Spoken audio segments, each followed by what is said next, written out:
আছে একটু উগ্র মাইন্ডের, তাদেরকে এই কেন্দ্র সরকার ভুল বুঝিয়ে নিজেদের ভোট ব্যাংকে বন্দী করার জন্য বারবার ইসলামকে আঘাত দিচ্ছে, যাতে করে এই মেসেজ আমাদের কাছে যায় আর আমরা সেই রাস্তায় নামি, আমরা আন্দোলন করি, মিছিল মিটিং করি, যাতে রাস্তাঘাটে পথচারী মানুষের অসুবিধা হয়, মানুষের দৈনন্দিন জীবনে যাতায়াতের অসুবিধা হয়। এতে তখন অমুসলিম ভাইদের মধ্যে যারা সম্প্রীতি প্রেমী মানুষ তাদেরকেও যে বুঝাবে, দেখেছো কিভাবে মুসলমানরা রাস্তাঘাটে নেবে, রোডে জাম করছে। এইটা হলো কেন্দ্র সরকারের চক্রান্ত। তাই আপনাদেরকে বলবো, কেন্দ্র সরকারের চক্রান্তে পা না দিয়ে আমরা, এটা যেমন মাথায় রাখতে হবে, তেমন আমরা ভারতবর্ষে কারো দয়াতে বেঁচে নয়, এদেশ আমাদের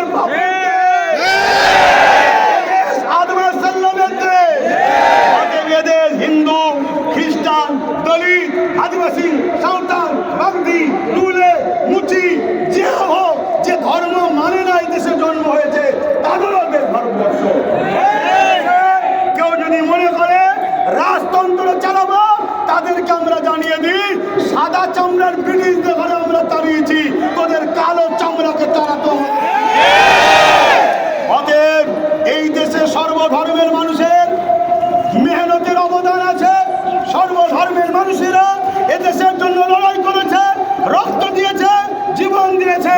কিন্তু আজ এই দেশে যেভাবে বিশেষ বিশেষ মুসলিম, দলিত, আদিবাসী, এসসি, এসটি, পিছিয়ে পড়া মানুষের উপরে যেভাবে অত্যাচার চলছে, যেন মনে হচ্ছে এদেশে আমাদের কোনো অধিকার নাই। তাই এদেরকে অধিকার আছে কিনা নাই, আমাদেরকেও গণতান্ত্রিক প্রক্রিয়াতে জবাব দিতে হবে। এবং পাশাপাশি খেয়াল রাখবেন, আমরা জানি এদেশে সমস্ত সম্পদের মানুষ যেভাবে রক্ত দিয়েছে, দিল্লি থেকে নিয়ে লাহোর পর্যন্ত, তখন তো দেশভাগ হয়নি, শব্দ ভারতবর্ষ, উলামাদের রক্ত এবং ফাঁসিতে ঝুলিয়েছে, এদের স্বাধীন হয়েছে।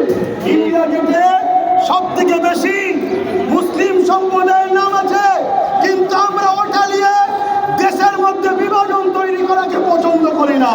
তাই আজকে আপনাদেরকে বলবো, আমাদের জাঙ্গিপাড়া থানার প্রশাসন বন্ধু যিনারা আছে, যথেষ্ট আমাদেরকে সহযোগিতা করেছে। তিনাদের সহযোগিতার স্বার্থে আমরা রাস্তা বন্ধ রাখবো না। তাই আমার ভাই পীরজাদা সাউদ সিদ্দিকী আরো ভাইরা রয়েছে, তিনি শুধু দু একটা কথা বলবেন, বলি প্রোগ্রাম শেষ হয়ে যাবে। কেন? আমার রসুলের আদর্শ, রাস্তায় পথচারী মানুষের জন্য কোনো জিনিস যদি পড়ে থাকে সেটাকে সাইডে সরিয়ে ফেলে দাও।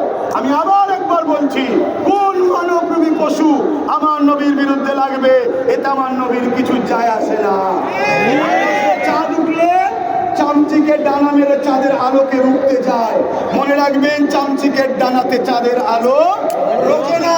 আর ওই চাঁদও মোহাম্মদ রসুলের গোলাম, ইশারাতে বুক চিরে দুটুকরো করেছে নিজেকে।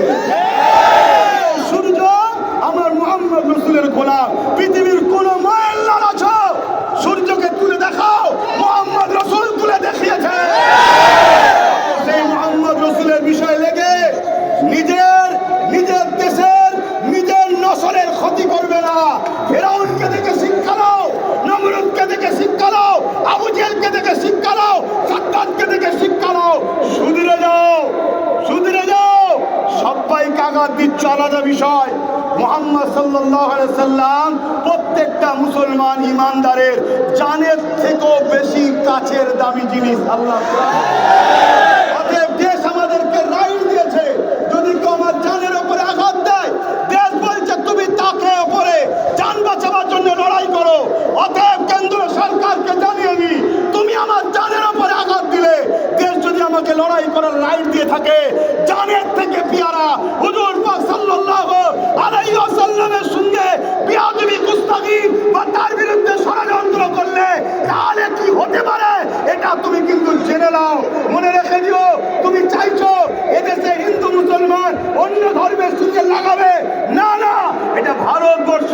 এদেশের হিন্দুরা সম্প্রীতি প্রেমিক, এদেশের আদিবাসীরা সম্প্রীতি প্রেমিক, এদেশের খ্রিস্টানরা সম্প্রীতি প্রেমিক, এদেশের দলিতরা সম্প্রীতি প্রেমিক, এদেশের এসসি এসটি সবাই মানব প্রেমিক, সবাই সম্প্রীতি প্রেমিক। সবচেয়ে বড় কথা, আমাদের লড়াই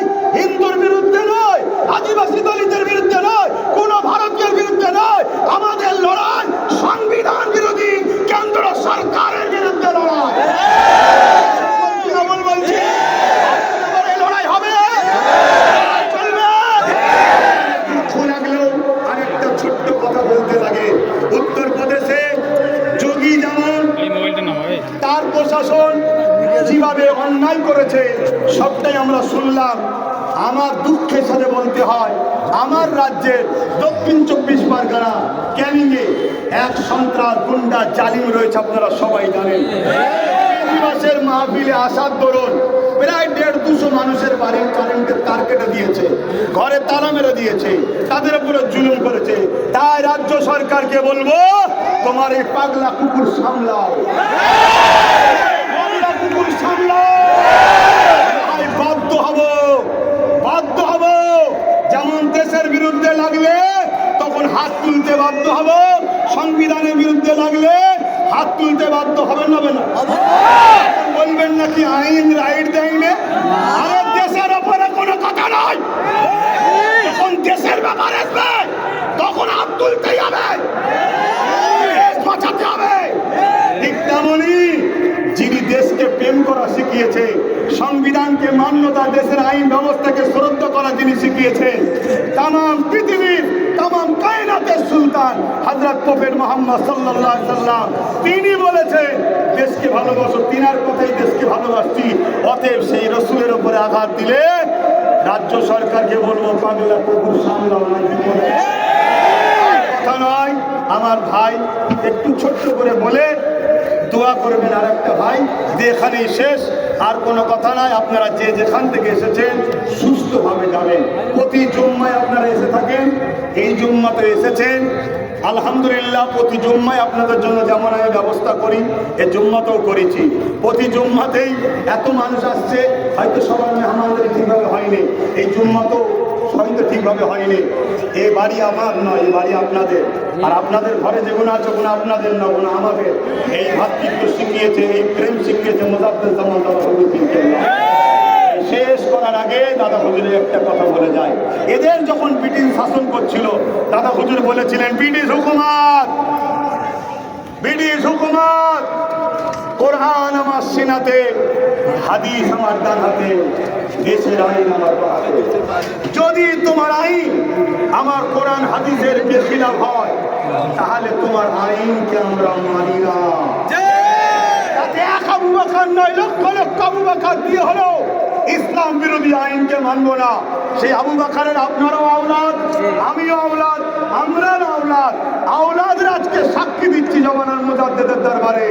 যদি আমার দেশে কোন আইন এমন হয় যেটা সংবিধানের 25 নম্বর ধারা মানুষকে ধর্মীয় স্বাধীনতা দিয়েছে, তার ধর্মের প্রচারের স্বাধীনতা দিয়েছে, তার ধর্মকে সে কিভাবে পালন করবে এ অধিকার দিয়েছে, এই সংবিধানের ধারাকে সামনে রেখে কেউ যদি আমার সংবিধান বিরোধী, ধর্ম বিরোধী কোনো কথা বলে, তাকে আমরা মানছি না। দেশের প্রধানমন্ত্রী হতে পারে, রাজ্যপাল হতে পারে, আর রাজ্যের সিএম হতে পারে। সম্মান নেবার চেষ্টা করুন, সম্মান দেবো। আর সম্মান যদি না নিতে চান, তাহলে আমরা সবই পারি ইনশাআল্লাহ।